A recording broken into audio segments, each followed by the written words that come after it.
తెలుగువారి లోగిళ్లలో సంక్రాంతి సంబరాలు మొదలయ్యాయి. ముక్కోటి దేవతల ఆశీస్సులతో భోగ భాగ్యాలను ప్రసాదించే భోగి పండుగను బుధవారం రాజమహేంద్రవరం నియోజకవర్గ ప్రజలు అత్యంత ఉత్సాహంగా సంప్రదాయబద్ధంగా జరుపుకున్నారు.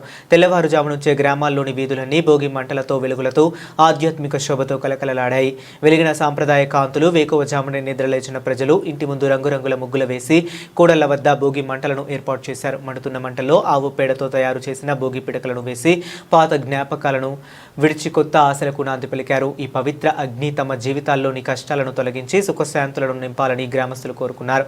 ఈ వేడుకల్లో చిన్నారులు యువత ప్రత్యేక ఆకర్షణగా నిలిచారు. నూతన వస్త్రాలు ధరించిన చిన్నారులు భోగి పిడకల దండలతో మంట చుట్టూ ప్రదక్షిణలు చేస్తూ సందడి చేశారు. యువత ఒకరినొకరు పండుగ శుభాకాంక్షలు తెలుపుకున్నారు.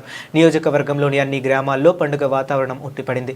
గ్రామీణ సంస్కృతిని ప్రతిబింబించేలా సాగిన ఈ భోగి వేడుకలు ఐక్యతకు ఆనందానికి ప్రతీకగా నిలిచాయి. ఆనందం సాంప్రదాయం విలమించిన ఈ వేడుకలు ప్రజల హృదయాల్లో కొత్త ఉత్సాహాన్ని నింపాయి. కొండ కుమారి అండి, మాది రాజమండ్రి అండి, కోనసీమ. ఏంటంటే సంక్రాంతి వస్తుందనేటప్పటికి మనకి చాలా ఎక్సైట్మెంట్ ఉంటుంది. నాకైతేనే సంక్రాంతి 4 రోజులు బాగా పండుగ జరుపుకోవడానికి అవకాశం ఎక్కువ ఉంటుంది. నాకు ఏంటంటే సంక్రాంతి వచ్చిందంటే ఈ సంవత్సరం అంతా కష్టపడ్డ కష్టం అంతా మర్చిపోతాను నేను.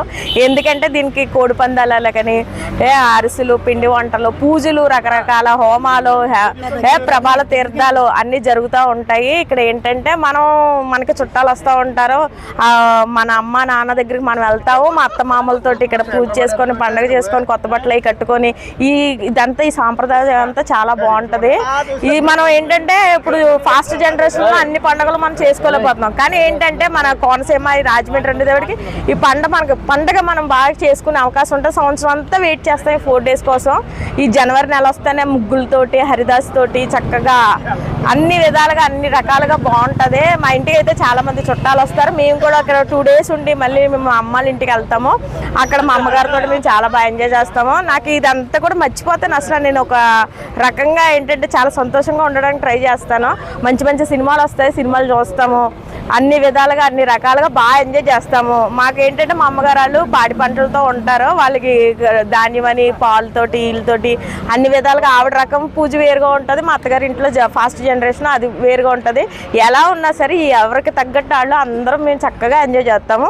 ఈ సంక్రాంతి సంబరాలు నాకు కోడి పందాలంటే చాలా ఇష్టం. అది ఎప్పుడు మా నాన్నగారు తీసుకెళ్లేవారు, ఇప్పుడు లేరు, మిస్ అయ్యాను. కానీ ట్రై చేస్తాను. ఇంటి దగ్గర అయినా సరే ఏదోలాగా పిల్లలతో కలిసి కోళ్ళతోటి గట్టా ఉండడానికి మేము బాగా ట్రై చేస్తాము. చుట్టాలు ఎక్కడి నుంచో బెంగళూరు నుంచి, హైదరాబాద్ నుంచి అందరూ కూడా వస్తారు. వచ్చిన వాళ్ళంతా కలిసిమెలిసి వాళ్ళ ఇంటికి వెళ్ళి చూసి పిండి వంటలు వండుతారు కదా, సేపు కూర్చొని వాళ్ళతో తింటూ మాట్లాడుకుంటూ అన్ని విధాలుగా బాగుంటాం. ఎక్స్పెషల్లీ నాకు బాగా ఇష్టం ఏంటంటే సంక్రాంతి పండుగలోనే అదే పెద్దలకి బట్టలు పెట్టి అన్నీ ఉంటాయి కాబట్టి అన్ని బాధలు మర్చిపోయి ఆ సంతోషానికి ఉండడానికి ట్రై చేస్తాను నేనండి. అది